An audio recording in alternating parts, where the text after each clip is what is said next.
Le trésor de la collégiale de Huy est réputé au niveau international auprès des historiens de l'art médiéval. Il abrite 4 grandes chasses du XIIe et XIIIe siècle. La chasse de la Vierge a été restaurée en 1970 par l'Institut royal du patrimoine à Bruxelles. Les autres chasses sont en voie de restauration.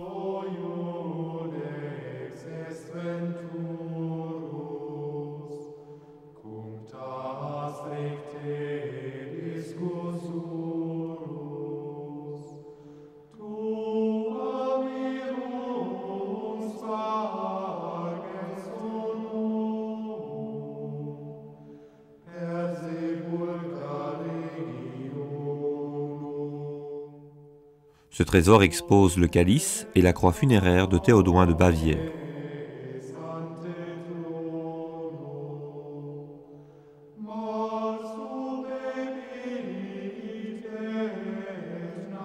Le reliquaire de la vraie croix a été rapporté par Pierre l'Ermite. Arbre de vie, statuaire.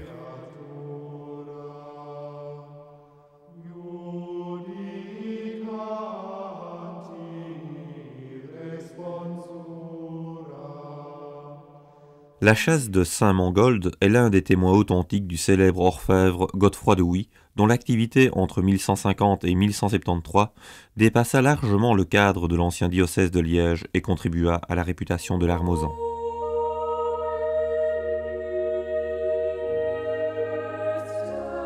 Pour cette raison, il était important, vu sa dégradation, de prendre des mesures de conservation urgentes.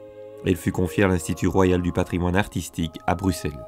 Vous avez donc ici le coffre en bois de la chasse Saint-Mangold de Huy, dont on a enlevé les éléments en argent pour le nettoyage et la restauration. Cette chasse date du XIIe siècle, elle est conservée dans le trésor de la collégiale de Huy. Elle est parallèle à une autre chasse, la chasse Saint-Domitien, qui est également conservée dans le même trésor. C'est une œuvre importante parce que c'est la seule pièce qu'on peut attribuer sûrement à l'orfèvre Godefroy de Huy par des documents d'archives. Malheureusement, ces chasses ont été fort remaniées au cours des siècles et il reste peu d'éléments d'origine, mais on a choisi la chasse Saint-Mangold à restaurer en premier lieu parce qu'elle est en plus mauvais état et aussi parce que c'est elle qui conserve le plus d'éléments originaux.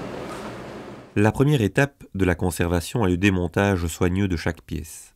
Répertoriées selon une conduite photographique, elles sont déposées dans des tiroirs appropriés. De l'argent, du vermeil, du cuivre doré, des vernis aux teintes de bronze et des émaux venant tout droit du XIIe siècle composent la chasse. Parfois, des retouches d'époques plus récentes sont visibles.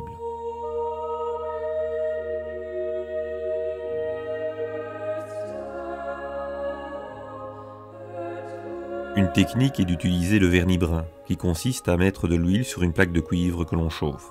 Puis, à froid, on grave sur ce vernis cuit. Enfin, pour faire ressortir le dessin, on dore les parties gravées. Cette technique décorative typique du XIIe siècle sera utilisée sur une assez courte période, 2 siècles environ. Commence un travail de patience, le nettoyage.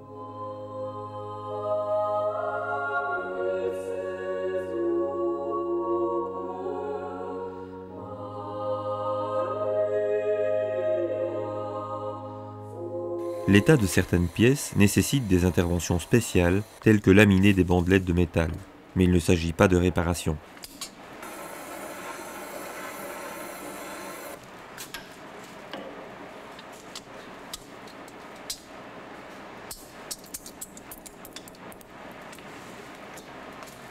La restauration consiste ici à combler les lacunes, c'est-à-dire là où il manque de la matière. On solidifie sans cacher l'intervention. On respecte donc entièrement le travail des artistes. On colle les éléments, on ne les soude pas, même les ajouts contemporains, qui sont un peu la vie de la chasse à travers les siècles.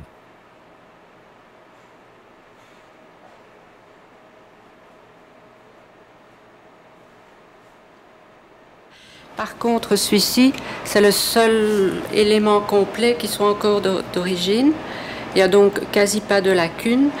Et à l'arrière, on voit encore la poix de remplissage qui a été placée par l'orfèvre à l'époque. Le remontage de la chasse est aussi un moment très méticuleux. Il ne s'agit pas de passer une étape, car l'homogénéité de l'œuvre serait atteinte. Faire les mêmes gestes que l'artiste de l'époque n'est pas chose facile, et c'est grâce à l'étude des archives et à l'observation lors du démontage que cette phase peut être menée à bien. Comme toute restauration, celle-ci ne peut être faite que par des personnes compétentes.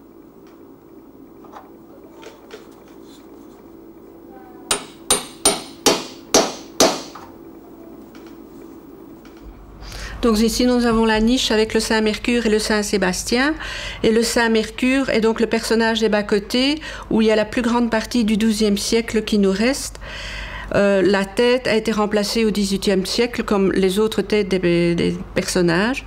Alors le Saint Sébastien, il y a deux interventions différentes. Ici au niveau du buste, on a repris un motif de bordure dit chanfrein qu'on a remis ici. Et au XVIIIe siècle, on a remis une tête en laiton.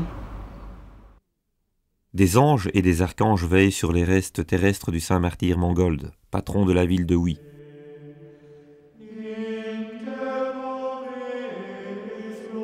Des saints évangélistes en armes, martyrs, comme saint Mercure ou saint Candide, font le cortège en honneur de saint Mangold.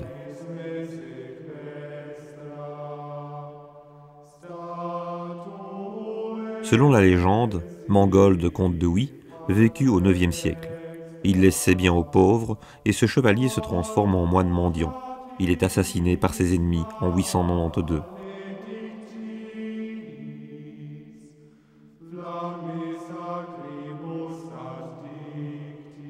Après plusieurs années d'absence, pour sa cure de jouvence, la chasse de Saint Mangold retrouve ce printemps le célèbre Rondia, où elle pourra puiser la lumière de ses vitraux pour à son tour briller de tous ses éclats.